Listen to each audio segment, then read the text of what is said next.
Olá! Hoje a gente vai, assim, analisar bem a fundo um tema que mexe com a esperança de milhões, né? A Mega Sena. Olá! Pois é, um assunto fascinante. E o material que a gente recebeu para essa análise, ele vai direto ao ponto. Desafia essa ideia de que é só sorte e levanta umas questões sérias sobre a transparência do sistema todo. Exatamente. A ideia é tentar desvendar um pouco os mecanismos, né? Os números, o dinheiro por trás, a estrutura, e olhar para essas dúvidas que o material traz sobre a integridade da coisa. Isso. Então, ok, vamos abrir essa caixa. A ideia principal que o material martela é bem direta, assim. Achar que é só sorte, com as quantias enormes de dinheiro envolvidas, seria talvez um pouco de ingenuidade. É o que o material sugere, né? E um ponto bem crítico que eles destacam é essa estrutura onde a Caixa Econômica Federal, que, bom, administra a loteria, ela também seria responsável por se auditar, quer dizer, uma autofiscalização, basicamente, segundo essa análise. E aí entra a matemática, que é fascinante e assustadora ao mesmo tempo. A probabilidade de acertar as 6 dezenas da Mega Sena, com 60 números para escolher, é uma chance em 5.063.860. 50 milhões! É difícil até de imaginar. É um número astronômico.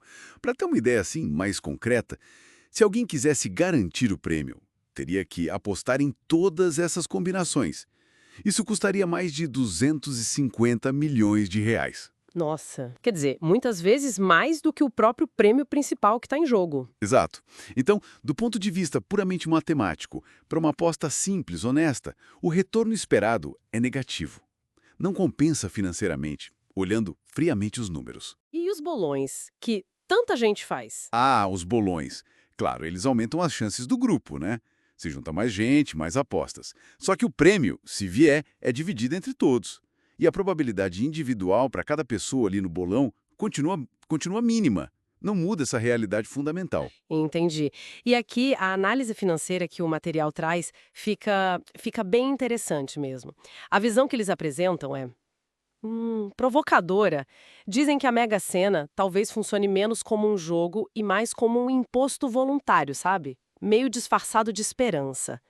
É uma leitura forte, né? Sim, e por quê?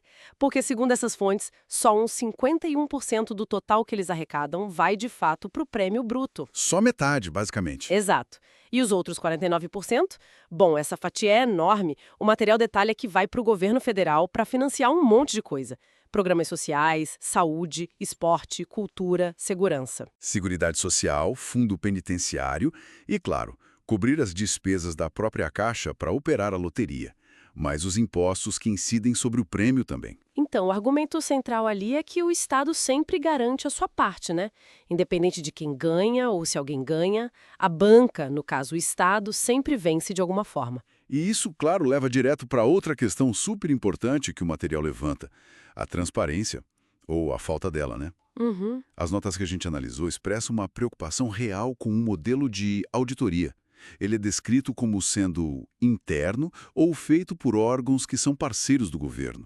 Falta, segundo eles, uma fiscalização pública que seja externa, totalmente independente. E que qualquer cidadão pudesse acompanhar em tempo real, né? Uma coisa mais aberta. Exatamente. O material que a gente compilou até menciona alegações passadas, suspeitas de irregularidades que já surgiram, não só aqui no Brasil. Apontam detalhes específicos, tipo: as bolinhas dos sorteios elas não são pesadas publicamente antes de cada evento, para todo mundo ver. Ah, interessante esse ponto. A própria Caixa que organiza também controla a manutenção das máquinas que fazem o sorteio. E, principalmente, essa ausência de mecanismos que permitiriam uma auditoria cidadã, assim, 100% verificável por qualquer um. E o material não para por aí, né? Ele também entra em alegações sobre padrões que, para quem escreveu, parecem suspeitos. Cita, por exemplo, notícias que já saíram sobre políticos ou assessores de políticos que teriam ganhado prêmios bem altos. Sim, há menções específicas nas fontes. Eles citam um caso de um político que esteve envolvido no escândalo do Mensalão e outro caso que foi noticiado sobre assessores ligados ao PT lá em Brasília que teriam ganhado um prêmio milionário juntos. É importante frisar que a gente está só reportando o que está no material, sem tomar partido, né? Mas a perspectiva que ele desenha é essa, de um sistema meio fechado, uma caixa dentro da caixa, sabe? Onde o controle seria muito interno, e isso levanta, claro, questionamento sobre a aleatoriedade dos resultados. Será que é tão aleatório assim? É a pergunta que fica. E essa percepção de sistema fechado, segundo a fonte, ela se conecta com outra sugestão do material, a de que existiria uma espécie de casta interna. Um grupo ali dentro, protegido, bem remunerado, que comandaria a máquina por dentro. E a falta de uma transparência mais robusta, mais aberta, argumenta o texto, funcionaria como um facilitador para manter esse controle, essa estrutura. Faz sentido, dentro da lógica apresentada. E tem outro ponto interessante que eles abordam: o destino dos prêmios que ninguém vai buscar. Sabe quando o ganhador não aparece? Sim, sempre tem essas histórias, né? Prêmios milionários esquecidos. Pois é.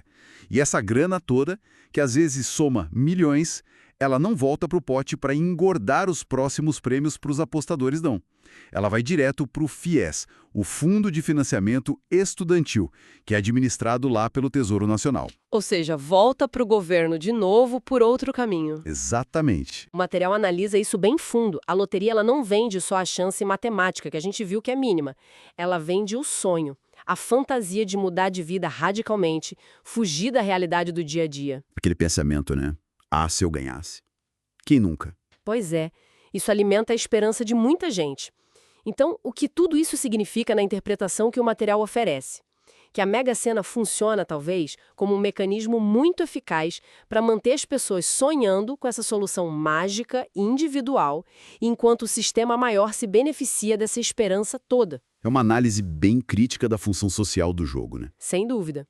Então, só para a gente recapitular os pontos principais que esse material todo levantou, a gente tem as probabilidades matemáticas que são, assim, brutalmente desfavoráveis para o apostador comum. Uma estrutura financeira que, segundo está descrito ali, direciona quase metade do dinheiro arrecadado para o Estado e para os custos de operação. Questionamentos bem sérios sobre a falta de transparência, né? E de uma auditoria que seja percebida como realmente independente do sistema. Alegações sobre padrões de ganhadores que levantam suspeitas, né? Sobre possíveis influências externas ou internas. E, por fim, esse componente psicológico fortíssimo, baseado na venda de sonhos, de esperança, de uma fuga da realidade. Exato. E para fechar, o material deixa a gente com uma reflexão final, que é quase uma provocação, né? Ele pergunta se essas premissas todas que foram apresentadas sobre como o sistema funciona, alegada a falta de transparência, as dúvidas sobre a integridade, se tudo isso for considerado plausível, qual seria a alternativa para quem busca uma mudança de verdade na vida? E o que ele sugere? O texto aponta que talvez a aposta mais certeira não seja tentar a sorte dentro desse sistema específico da loteria, mas procurar caminhos fora dele. Coisas como, por exemplo, investir em educação financeira de verdade, para entender como o dinheiro funciona.